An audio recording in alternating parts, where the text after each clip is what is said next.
गरीबी एक ऐसी स्थिति है जिसमें व्यक्ति की ज़रूरतें पूरी करने के लिए उसके पास संसाधन और साधन नहीं होते। ये स्थिति किसी भी इंसान के जीवन में बहुत कठिनाई और दर्द लेकर आती है। भारत जैसे विकासशील देश में गरीबी की समस्या बहुत गंभीर है और ये लोगों के जीवन के कई पहलुओं को प्रभावित करती है। गरीबों की झोपड़ी इस वास्तविकता का प्रतीक बन जाती है, जहां एक आदमी अपने जीवन को खींचने के लिए संघर्ष कर रहा होता है। इस निबंध में हम गरीब की झोपड़ी के बारे में विचार करेंगे और यह कैसे उस व्यक्ति की जिंदगी का हिस्सा बन जाती है जो इन परिस्थितियों में जी रहा होता है। गरीब की झोपड़ी का स्वरूप। गरीब की झोपड़ी को देखना बहुत दुखद होता है। यह आमतौर पर कच्चे और अस्थायी निर्माण से बनी होती है। दीवारें मिट्टी या बांस से बनी हो सकती हैं और छत अक्सर ताड़ के पत्तों, घास या तंबू से ढकी होती है। इन झोपड़ों में अक्सर कोई मजबूत संरचना नहीं होती और इनका जीवनकाल बहुत कम होता है। ये झोपड़ी एक अस्थायी आवास है जिसमें अधिकांश गरीबों का जीवन गुजरता है। बारिश के मौसम में इन झोपड़ों में पानी भर जाता है और गर्मी के दिनों में ये जगह बहुत गर्म और असहनीय हो जाती है। गरीबों के लिए ये झोपड़ी न केवल आवास का साधन है, बल्कि ये उनके जीवन की कठिनाइयों और संघर्षों का भी प्रतीक बन जाती है। गरीब की झोपड़ी में रहने वालों की जीवन शैली। गरीबों की झोपड़ी में रहने वालों की जीवन शैली बहुत ही साधारण और कठिन होती है। इन लोगों के पास अधिकतर समय कोई स्थिर रोजगार नहीं होता।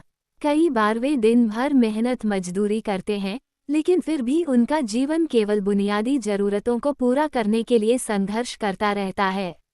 इनके पास न तो पर्याप्त भोजन होता है, न ही सही स्वास्थ्य देखभाल की सुविधा। शिक्षा की स्थिति भी खराब होती है, क्योंकि इनके बच्चे अक्सर स्कूल नहीं जाते और शिक्षा का अभाव उन्हें एक बेहतर जीवन की ओर नहीं बढ़ने देता। झोपड़ी में रहने वाले लोग अपने घरों के सीमित संसाधनों के साथ ही संतुष्ट रहने की कोशिश करते हैं। परिवार के हर सदस्य को किसी न किसी काम में जुटना पड़ता है ताकि घर का खर्च चल सके। घर का माहौल भी बहुत साधारण होता है। कई बार इन घरों में एक ही कमरे में पूरा परिवार रहता है। कई बार तो इनके पास बिस्तर तक नहीं होते और परिवार के सदस्य जमीन पर सोते हैं। गरीब की झोपड़ी और सामाजिक असमानता। गरीबों की झोपड़ी हमारे समाज में असमानता और भेदभाव की स्थिति को भी दर्शाती है। समाज में अमीर और गरीब के बीच एक बड़ा फर्क है, जो कि उनके जीवन के हर पहलू में दिखाई देता है। अमीर लोग आलीशान घरों में रहते हैं, जहां हर प्रकार की सुविधा उपलब्ध होती है, जबकि गरीबों को अपने जीवन की बुनियादी ज़रूरतों के लिए संघर्ष करना पड़ता है। इस असमानता के कारण समाज में बहुत सी समस्याएं उत्पन्न होती हैं, जैसे शिक्षा की असमानता, स्वास्थ्य सेवाओं की असमानता और रोजगार के अवसरों की कमी। गरीब की झोपड़ी की स्थितियां इस असमानता को और बढ़ाती हैं। इन्हें न तो अच्छे अस्पताल मिलते हैं, न ही शिक्षा का सही अवसर। जो बच्चों के पास शिक्षा की कमी होती है, वे आगे चलकर किसी अच्छी नौकरी नहीं पा सकते। इस प्रकार गरीबी एक दुष्चक्र की तरह बन जाती है, जो पीढ़ी दर पीढ़ी चलता रहता है। गरीबों की स्थिति में सुधार के उपाय। गरीबों की स्थिति में सुधार के लिए सरकार और समाज दोनों को मिलकर काम करना होगा। सबसे पहले सरकार को ऐसे कार्यक्रमों को बढ़ावा देना चाहिए जो गरीबों को रोजगार, शिक्षा और स्वास्थ्य सेवाओं की सुविधा प्रदान करें। सरकार द्वारा दी जाने वाली योजनाओं जैसे प्रधानमंत्री आवास योजना और स्वच्छ भारत मिशन जैसे कदम गरीबों के लिए कुछ राहत लेकर आते हैं। इसके अलावा सरकारी स्कूलों और अस्पतालों की गुणवत्ता में सुधार करना भी आवश्यक है, ताकि गरीबों को उच्च गुणवत्ता की शिक्षा और स्वास्थ्य सेवाएं मिल सकें।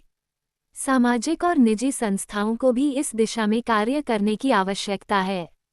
ये संस्थाएं गरीबों के लिए जागरूकता अभियान चला सकती हैं, साथ ही साथ उन्हें शिक्षा, स्वास्थ्य और रोजगार के अवसर प्रदान कर सकती हैं।